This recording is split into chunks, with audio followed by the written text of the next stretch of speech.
sa mga pamana sa ating ng mga dayuhang mananakop ang sugal. Maraming klase nito. Karakrus, tong-its, majong, sabong, at marami pang klase nito. Naging kaugalian ng maraming Pilipino ang pagsusugal.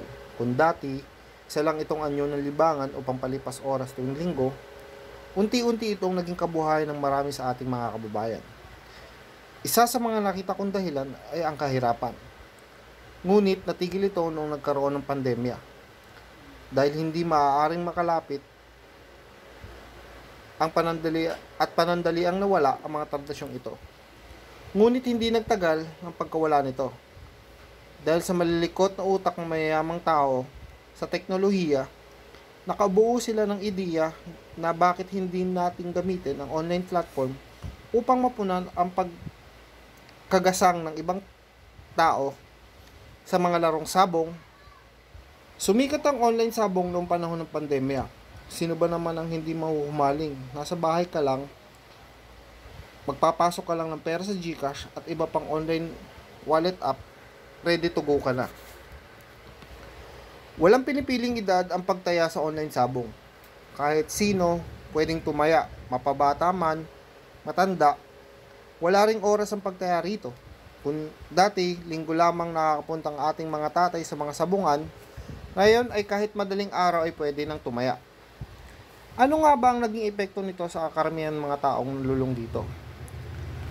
Sa aking pagtatanong, may isa akong lalaking napapayag na mahinga ng panayam ukol sa anuman ang maganda at masamang epekto nito sa kanya. Ano nga ba ang naging epekto sa karamihan ng taong nalulong dito? Sa aking pagtatanong, may isang lalaki ako napapayag na mahinga ng panayam ukol sa kung ano-ano yung mga magaganda at mga masasamang epekto ng paglaro nito. Pakilala ko. Ayun, ako nga pala si Wilbert Magno, 34 years old. Bali, nagtatrabaho ako bilang isang financial consultant sa isang kumpanya na nangongolekta bilang sa mga pautang nila. Bali, nag-umpisa ako na mag-try ng scatter, no, yung larong online nung pandemya.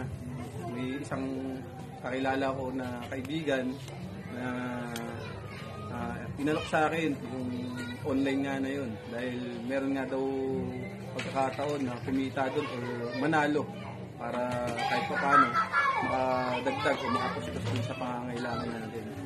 So nag-umpisa ako, bali papiso-piso, palima-lima, yun lang yung kaya ako eh. Hanggang sa one time nanalo ako ng malaki, umabot siguro ng 1,500 to 2,000 yung napanalunan ko.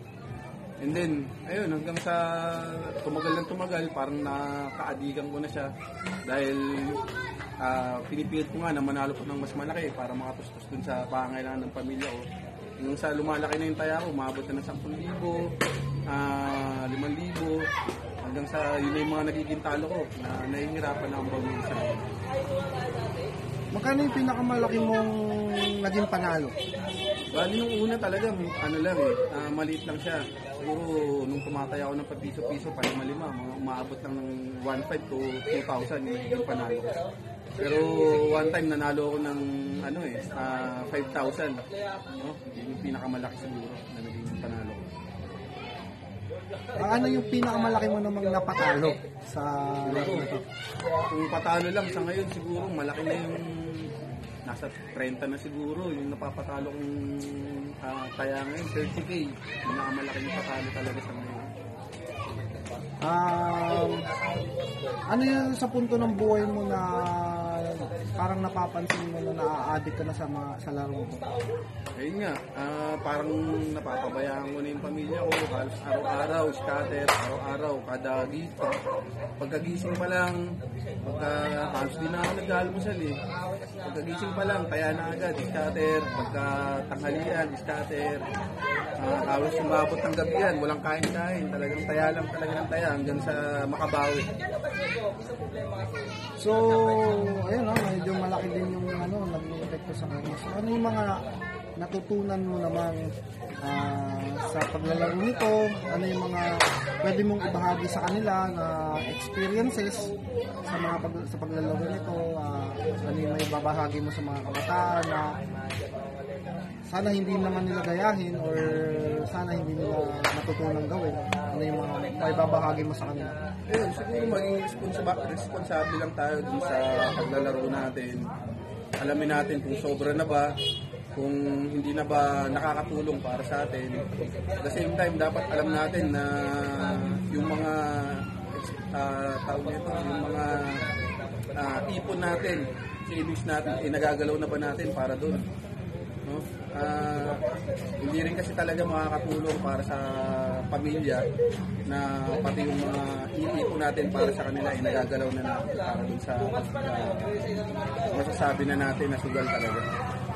So, ayun, bilang isang mamamayan din na estudyante, mamamayan, papapayo ko lang na maging responsable kayo sa mga pera na ginagastos ninyo. Siyempre, pinaghirapan nyo yan.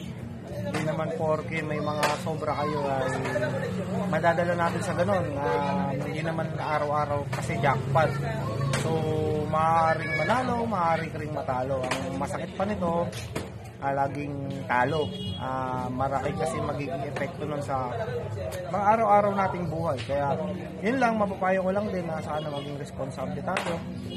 Hindi masamang maglibang paminsan-minsan, pero hindi rin masamang mag-ipon.